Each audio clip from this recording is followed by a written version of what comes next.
नमस्कार मित्रांनो, स्वागत आहे तुमच्या आवडत्या चॅनलमध्ये म्हणजेच मराठी किचन सीमाज किचनमध्ये। मित्रांनो, आजची रेसिपी एकदम खास आहे। अगदी रेस्टॉरंट स्टाईल अशी रेसिपी आहे। नाव पण खूप छान आहे, सुंदर आहे आणि रेसिपी ही नावाप्रमाणेच आहे। तर या रेसिपीचे नाव आहे व्हेज आलिशान आणि ज्या पद्धतीने या रेसिपीचे नाव आलिशान आहे त्याच पद्धतीने रेसिपीसुद्धा टेस्टीलासुद्धा शिवाय बनवायलासुद्धा आणि साहित्यसुद्धा एकदम आलिशान असणार आहे। त्यामुळे रेसिपीचा व्हिडिओ नक्कीच लांबलेला आहे, कारण आपल्याला तयारीसुद्धा त्या दृष्टीने करायची आहे।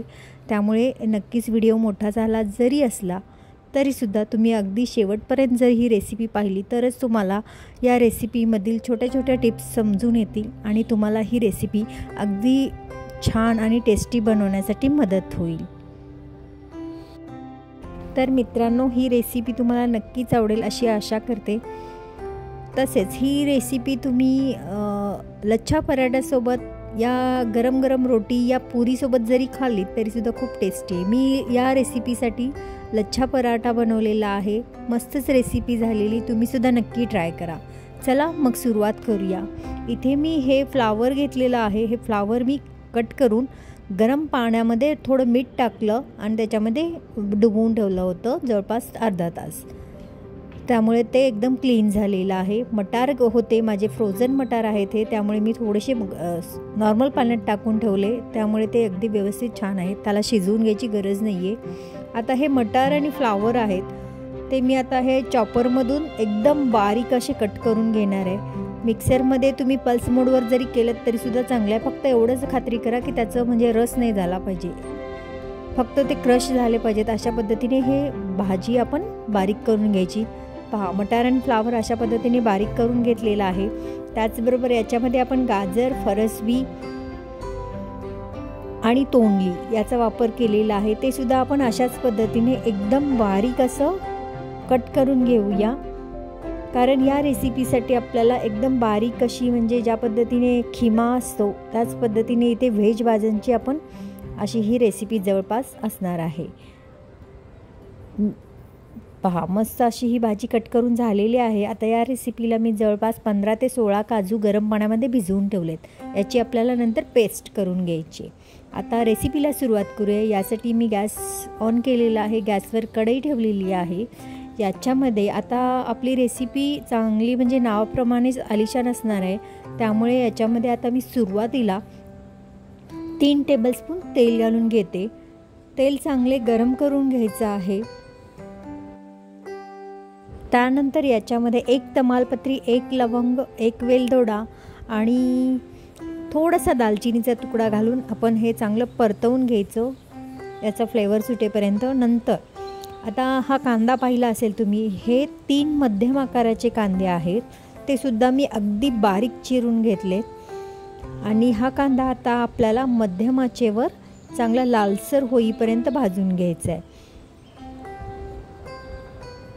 कांद्यासोबतच मी याच्यामध्ये रेडीमेड अशी ही मी 1.5 टीस्पून अद्रक लसूण याची पेस्ट घालून घेतलेली आहे। आता हा कांदा आणि हे जी पेस्ट आहे ती चांगली व्यवस्थित तेलामध्ये आपल्याला परतवून घ्यायची। मीडियम गॅसवर तुम्ही लालसर होईपर्यंत चांगला भाजून घ्यायचा, म्हणजे कांदा जर व्यवस्थित भाजला गेला तर आपली रेसिपी चांगली होणार आहे। त्यामुळे कांदा सुरुवातीला व्यवस्थित भाजून घ्यायचा। अगदी तेलदार अशी ही भाजी झाली पाहिजे, त्यासाठी आपल्याला हे जी आपली सुरुवात आहे कांदा भाजण्यापासून ती अगदी म्हणजे कांदा अगदी पेशन्स ठेवून भाजायचं आहे, कारण जर तुम्ही सुरुवातच व्यवस्थित केली तर भाजीसुद्धा खूप छान होणार आहे। पहा, कांद्याचा कलर पहा आता थोडासा लालसर झालेला आहे। अजून थोडा वेळ आपण असंच थोडं भाजून घेऊया। साईडनी या कांद्याला पहा तेल सुटत आलेलं आहे। गॅस मीडियम ठेवूनच आपल्याला हा कांदा भाजायचा आहे, मोठा ह्याच्यावर अजिबात भाजायचं नाही आहे। आता कांदा थोडा लालसर झाल्यामुळे याच्यामध्ये मी मसाले घालून घेते। यामध्ये सुरुवातीला मी काश्मीरी मिरची पूड घालून घेतली 1 टीस्पून। त्यानंतर मी याच्यामध्ये 4 टीस्पून इथे मी मिरची पावडर घातली, 1 टीस्पून हळद पावडर घालून घेतलेली आहे। तसेच 1 टीस्पून मी इथे धने आणि जिरे पूड घालून घेते आहे। त्याचबरोबर या भाजीमध्ये अजून स्वाद वाढवण्यासाठी याच्यामध्ये मी 1 टीस्पून इथे मी किचन किंग मसाला घालून घेतलेला आहे। आता हे जे पावडर मसाले आहेत ते आपण या कांद्यासोबतच चांगले परतवून घ्यायचे, म्हणजे असं कांद्यासोबत परतल्याने मसाले तर भाजले जातातच, शिवाय नंतर भाजी शिजल्यानंतर जो कलर येतो तो खूप सुंदर येतो। म्हणून नेहमी कांदा भाजल्यानंतर त्याच्यामध्ये मसाले जर टाकले तर खूप छानरित्या भाज्यांना कलर येतो। आता मसाले चांगले परतल्यानंतर याच्यामध्ये मी मध्यम आकाराचे 3 टोमॅटो वापरलेले आहेत। हे सुद्धा टोमॅटो मी अगदी बारीक चिरून घेतलेले आहेत। जर तुम्हाला बारीक चिरून घ्यायचे नसतील तर मिक्सरमधून तुम्ही त्याची पेस्ट जरी करून घेतली तरीसुद्धा इथे चालेल। आता टोमॅटो घातल्यानंतर याच्यामध्ये आपण मीठ घालून घेऊया। चवीनुसार मीठ घातलेलं आहे। नंतर जर आपल्याला वाटलं की मिठाचं प्रमाण कमी झालेलं आहे तर आपण वाढवू शकतो, त्यामुळे अंदाजे मिठाचं प्रमाण मी इथे घातलेलं आहे। कारण टोमॅटो घातल्यानंतर मीठ टाकलं तर टोमॅटो पटकन शिजला जातो। आता हे थोडंसं झाकण ठेवून शिजवून घेऊया आणि हे इतपत शिजवून घ्यायचं जोपर्यंत की कढईनं तेल सुटायला लागलं पाहिजे। अशा पद्धतीने हा मसाला आपण चांगला भाजून घ्यायचा। झाकण ठेवून अजून थोडा वेळ आपण शिजवून घेऊया। पूर्णपणे साईडनी तेल सुटायला लागल्यानंतरच मधूनमधून हलवून घ्यायचं आहे, कारण खालून जळू शकतं, त्यामुळे अधूनमधून हलवत आपण हे टोमॅटो चांगले शिजवून घ्यायचे। कांदा आणि टोमॅटो असं एकजीव मिश्रण झालं पाहिजे, अशा पद्धतीने हे आपण शिजवून घेतलं। आता त्यानंतर आपण जी मगाशी काजू भिजवले होते त्याची मी पेस्ट करून घेतली होती, ती पेस्ट या सोबतच घालून घेतली। पहा, काजूची पेस्ट घातल्यानंतर लगेचच याचा कलर चेंज झाला। आता हा कलर कायमस्वरूपी अजून डार्क होण्यासाठी आपण काय करायचं आहे, गॅसची आस एकदम लो ठेवून झाकण ठेवून आपण याला तेल सुटेपर्यंत चांगलं परतवून घेऊया। कारण काजू घातल्यामुळे याचा कलर चेंज झाला होता, पण जसजसं तुम्ही हे परतत राहाल तसं याचा कलर परत पुन्हा आहे तसा यायला लागतो। पण जर वाटलंच की तुम्हाला खालून आता चटकत आहे तर याच्यामध्ये तुम्ही थोडं गरम पाण्याचा वापर करत हा मसाला चांगला अगदी तेल सुटेपर्यंत परतवून घ्यायचा। अधूनमधून हलवायचं आहे, कारण काजू घातल्यानंतर त्याची पेस्ट असल्यामुळे मसाला खाली चटकू शकतो। म्हणून थोड्या वेळाने मधून हलवायचं आणि थोडं पाणी थोडंसं वाढवतच आपल्याला हा मसाला अगदी छान भाजून घ्यायचा आहे। याचा एवढ्यासाठी भाजून घ्यायचं, कलर देखील छान होतो, शिवाय भाजीला टेस्टसुद्धा छान येते। त्यामुळे थोडं पाणी अगदी चटका लागू नये म्हणून घालत आपण हा मसाला भाजून घेतलेला आहे। आता आपण ज्या भाज्या कट करून ठेवल्या होत्या त्या भाज्या आपण याच्यामध्ये घालून घेऊया।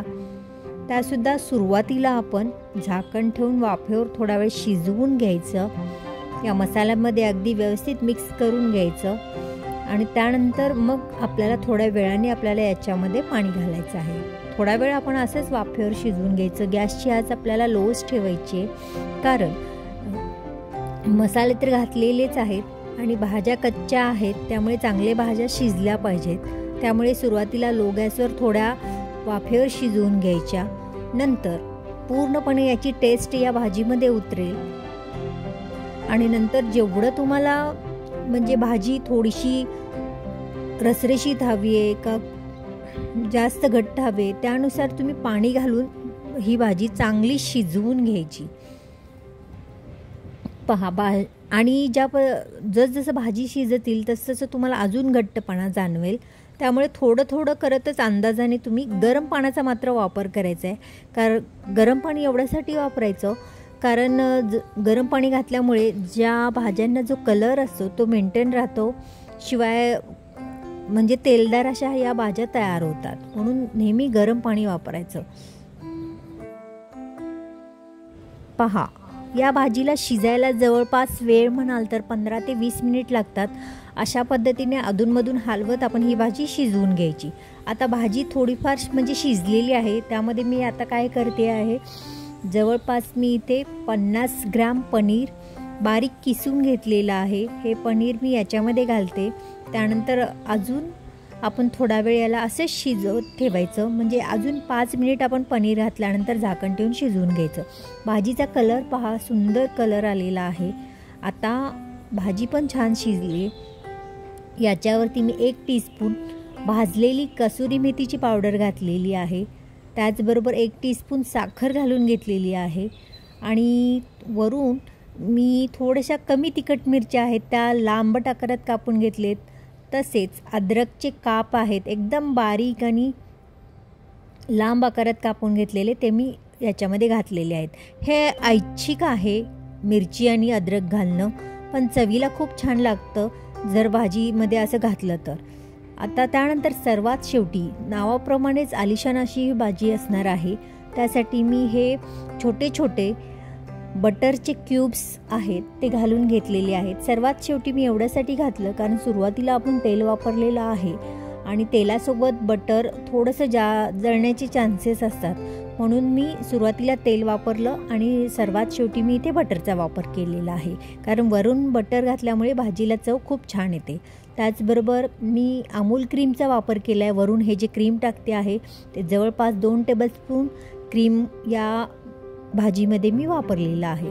जर तुमच्याकडे अमूल क्रीम नसेल तर दुधावरची साय तुम्ही थोडीशी मिक्सरमध्ये फिरवून घातली तरीसुद्धा चालेल, किंवा क्रीम नसलं तरीसुद्धा भाजी खूप छान होते. असं काही नाही की क्रीम घातलंच पाहिजे. भाजी रेडी आहे. वरून बारीक चिरलेली कोथिंबीर घालून घेऊया आणि लगेचच गरम गरम आपण सर्व करूया. मी या भाजीसाठी लच्छा पराठा केलेला आहे. साधी रोटीसुद्धा चालते, भाकरीसोबतही खूप छान आहे.